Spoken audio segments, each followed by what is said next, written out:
Attorney at Law Mickela Panday is calling for measures to be implemented in schools that will help children who face cyber and other forms of bullying to be able to file their complaints anonymously.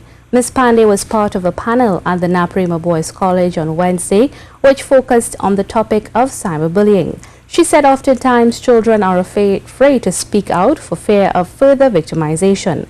Janine Brown reports. Attorney at Law Mickela Panday urges students to be brave and to speak out if they or other students are being bullied. At the same time, however, she understands that this may be intimidating for some students, especially if that child is in fact the victim, as there is a fear that reporting the matter will only make things worse.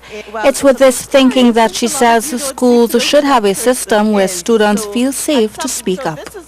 Perhaps even in a strange way via email to school or to teachers, so you're not ever physically seen going into the office, might be easier. Filling out a form anonymously. Beauty queen Sarah Jane WADDELL, who also sat on the panel, spoke of her own run-in with cyberbullying, where she was not the victim but in fact the perpetrator. WADDELL had this message for the students. What it would all boil down to, anytime I am tempted to do something, or I have, you feel this twitch in your fingers like you want to write something or say something, I ask myself, it's not just is it worth my time, it's is it worth my karma?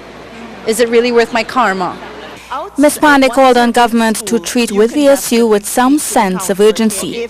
We have members of the opposition, a joint select committee, as you know how it works. We have members of the opposition and we have members of the government who have been sitting down and haven't done, I don't know what they're doing, what state that the bill has actually reached. The cybercrime bill was laid in Parliament by the Attorney General Faris Al-Rawi on May 5th.